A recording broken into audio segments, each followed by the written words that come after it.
नमस्ते बच्चों। अभी तक हमने किरातार्जुनीयम के 30 श्लोकों का अध्ययन कर लिया है और आज हम 31वां श्लोक देखेंगे। इसकी व्याख्या देखने से पूर्व मैं ये बता दूँ कि अंतिम श्लोक में हमने जो व्याख्या देखी थी वो इस प्रकार थी कि द्रौपदी युधिष्ठिर को कह रही है कि व्रजंती ते मूर्धया पराभवम व्रजंती मायाविषु ये न माइन। मतलब वे मूढ़ बुद्धि वाले लोग पराभव को प्राप्त करते हैं, पराजय को प्राप्त करते हैं, जो कि मायावी कपटपूर्ण आचरण करने वालों के प्रति कपट का आचरण नहीं करते हैं। तो इस प्रकार से जो द्रौपदी ने कथन कहे वो उन कथनों को कहने के बाद अब अगले श्लोक में जो बात कह रही है वो आप देखिए कि गुणानुरक्ताम अनुरक्तः साधनः कुलाभिमानी कुलजाम नराधिपः परस्त्वदन्यः क इवापहारये मनोरमाम आत्मवधूम एव श्रेयम्। तो इसका अन्वय देखो बच्चों कि अनुरक्त साधना कुलाभिमानी त्वदन्यः क इव नराधिपः गुणानुरक्तां कुलजां श्रियं मनोरमां आत्मवधूम एव परै अपहारयते हारयेत।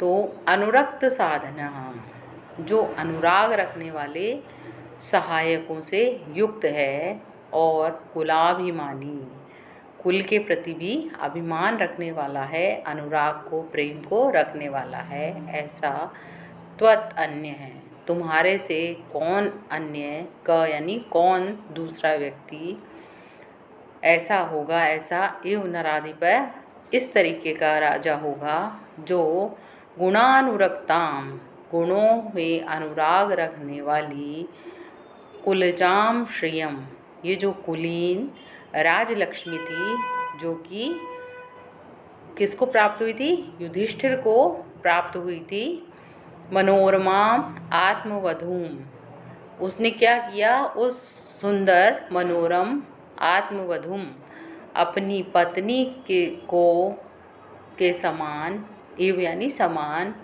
परई अपहार्येत शत्रुओं के द्वारा, परई यानी दूसरों के द्वारा, शत्रुओं के द्वारा जिसका अपहार्येत अपहरण करा लिया है। तो क्या कहना चाह रहा है बच्चों वो कि गुण अनुरक्त साधना अनुराग रखने वाले सहायकों से युक्त कुलाभिमानी और कुल के प्रति अभिमान रखने वाला त्वत् अन्य है तुम्हारे से कौन अन्य दूसरा क यानी कौन दूसरा आपकी तरह नराधिप ऐसा राजा होगा जो गुणानुरक्ताम गुणों के कारण अनुराग करने वाली कुलजाम श्रियम इस कुलीन राज्य लक्ष्मी को मनोरमाम सुंदर आत्मवधूम एव अपनी पत्नी के समान परई अपहार्येत शत्रुओं के द्वारा अपहरण करा सकता है। अर्थात वे आप ही हैं जिन्होंने अपने इस राज्य को शत्रुओं को सौंप दिया है। तो यहाँ पर बच्चों वो द्रौपदी क्या कह रही है युधिष्ठिर के बारे में कि आप ही एक ऐसे व्यक्ति हैं जो धूत क्रीड़ा से राज्य लक्ष्मी को जिन्होंने खो दिया है, और द्रौपदी इस कृत्य को उतना ही निंदनीय मान रही है, गलत मान रही है जितना कि किसी व्यक्ति के द्वारा अपनी पत्नी के अपहरण की तरफ ध्यान न देना होता है। तो कह रही है कि दुर्बल व्यक्ति तो असमर्थता के कारण अपमान सहने के लिए विवश हो जाता है, लेकिन यदि कोई बलवान और स्वाभिमानी राजा भी अपनी राज्य लक्ष्मी का अपहरण देखता रहे तो यह उसके लिए बहुत ही लज्जा की बात होती है। यहाँ वधू के लिए गुणानुरक्त कुलीन और मनोरम विशेषणों के प्रयोग से द्रौपदी यह बताना चाह रही है कि साधारण स्त्री का भी दूसरे के द्वारा यदि अपहरण कर लिया जाता है तो वह असहनीय होता है। तो फिर इन विशेषताओं से युक्त अपनी पत्नी की उपेक्षा तो कथमपि ठीक बात नहीं है, उचित नहीं है।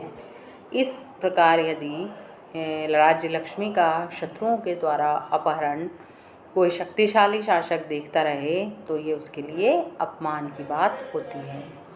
अब ये जो संस्कृत का श्लोक है इसका हिंदी पद्य इस प्रकार से है, जो मैं आपको बताती हूँ कि हे साधन संपन्न नराधि, हे क्षत्रिय कुल अभिमानी, कुलजा गुण गरिमा वंशवदा, यह लक्ष्मी सब सुख खानी। तुझे छोड़कर अन्य कौन नृप इसको दूर हटाएगा, अपनी मनोरमा रमणी समरिपु से हरण कराएगा। मतलब अपनी प्रिय पत्नी के समान अन्य कौन ऐसा व्यक्ति है जो इसका हरण करवाएगा, राज्य लक्ष्मी का त्याग कर देगा। तो ये बात द्रौपदी को बिल्कुल भी सहन नहीं हो रही है कि जब आप इतने शक्तिशाली हैं, सामर्थ्य से युक्त हैं, तब भी आप अपनी राज्य लक्ष्मी को इस प्रकार से त्याग रहे हैं, जो कि आपके लिए उचित नहीं है। अब अगला श्लोक देखते हैं हम लोग 32वां श्लोक देखिए आप लोग कि भवन्तेरेतर्हि मनस्वी गर्हिते विवर्तमानं नरदेव वर्तमनि, कथं न मन्युर्ज्वलयन्त्य उदीरितः शमीतरु शुष्कम् एव अग्निरुच्छिखः। इसका अन्वय देखो, नरदेव एतर्हि मनस्वी गर्हिते वर्तमनि विवर्तमानं भवन्तम् उदीरितः मन्यु शुष्कं शमीतरोम उच्छिख अग्नि इव कथम न ज्वलयति। तो यहाँ द्रौपदी क्या कह रही है उसको कि आप जैसा व्यक्ति अपनी राजलक्ष्मी का इस प्रकार से त्याग करेगा, ये बात आपके लिए उचित नहीं है, क्योंकि आप संपन्न हैं, साधन संपन्न हैं, शक्तिशाली हैं, आप में ये सामर्थ्य है कि आप अपनी राज्य लक्ष्मी को फिर से प्राप्त कर सकते हैं। तो वो कह रही है, देखिए, नरदेव, हे नरों में देव अर्थात मनुष्यों के देवता, एतरही अब मनस्वी गर्हिते, ये जो स्वाभिमानी हैं, मनस्वी लोग हैं, उनके द्वारा निंदनीय वर्तमनी मार्ग में विवर्तमाना भवंतम स्थित आपको उदीरितः उद्दीप्त करता हुआ मन्यु, यह क्रोध कैसे उद्दीप्त नहीं कर रहा है, शुष्कम जैसे सूखे शमीतरुम शमी वृक्ष को उच्छिक उद्दीप्त ज्वालाओं वाला अग्नि इव अग्नि के समान कथय न ज्वलयति, कैसे आपको जला नहीं रहा है। तो वो कहना चाह रही है कि नरदेव, हे श्रेष्ठ युधिष्ठिर, एतर्हि मनस्वी गर्हिते, ये जो अन्य स्वाभिमानी व्यक्ति हैं उनके द्वारा निंदित वर्तमनी मार्ग है वह विवर्तमानम भवंतम उदीरितः, जिसमें आप स्थित हैं वह आपको उद्दीप्त क्यों नहीं कर रहा है, मन्यु यानी ऐसा वह क्रोध आप में क्यों पैदा नहीं हो रहा है। जैसे कि इसका उदाहरण दिया उन्होंने कि शुष्कम शमीतरुम, जैसे सूखे शमी वृक्ष को उच्छिख उद्दीप्त ज्वालाओं वाला अग्नि इव अग्नि के समान कथम न ज्वलयति, कैसे आपको भी नहीं जला रहा है। तो यहाँ जो द्रौपदी है वो क्या कहना चाह रही है कि आप अपने क्रोध को बढ़ाइए और युद्ध के लिए तत्पर हो जाइए। ये जो आपने शांति को धारण कर रखा है ये आपके लिए बिल्कुल भी उचित नहीं है। तो द्रौपदी जो है उसके हृदय में शत्रु के प्रति प्रतिशोध की आग भड़क रही है। वह युधिष्ठिर के हृदय में भी शत्रु के प्रति क्रोधाग्नि जगाना चाहती है और वह अपमान सहने को करने को निंदित और कायर जनोचित कृत्य बता करके युधिष्ठिर की निष्क्रियता पर आश्चर्य प्रकट कर रही है। यहाँ युधिष्ठिर की तुलना उसने किससे की है? शमी वृक्ष से।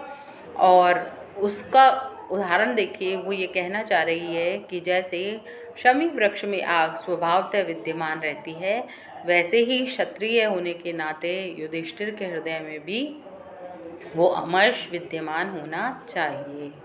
उसके हृदय में भी क्रोधाग्नि इतनी तीव्र होनी चाहिए जैसे कि उद्दीप्त अग्नि शीघ्र ही शुष्क जो शमी वृक्ष है, सूखा शमी वृक्ष है, उसको जला डालती है। तो यहाँ नरदेव संबोधन राजा को अपने वास्तविक जो तेजस्वी रूप है उसका स्मरण कराने के लिए द्रौपदी ने प्रयुक्त किया है। और इस श्लोक में उपमा अलंकार का प्रयोग किया गया है। अब जो हिंदी पद्य इससे साम्य रखता है वो भी मैं आपको बता देती हूँ, जो कि इस प्रकार है कि हे महीप मानी नर, जिसको महानिंद्य बतलाते हैं, उसी पंथ में आप पथिक हैं परंतु नहीं लजाते हैं। कोपानल क्यों नहीं आपको भस्मीभूत बनाता है, सूखे शमी वृक्ष को जैसे ज्वाला जाल जलाता है। तो जैसे सूखे शमी वृक्ष को उसके अंदर विद्यमान अग्नि जला देती है, वैसे ही आप भी क्षत्रिय हैं, आपके अंदर भी वो ज्वाला, वो क्रोध, वो अमर्ष विद्यमान होना चाहिए, जिससे कि आप अपने राज्य को पुनः प्राप्त करें। तो ये जो 2 श्लोक हैं इनकी व्याख्या हमने आज देखी है। अब आगे की कक्षा में हम अगले श्लोक से प्रारंभ करेंगे।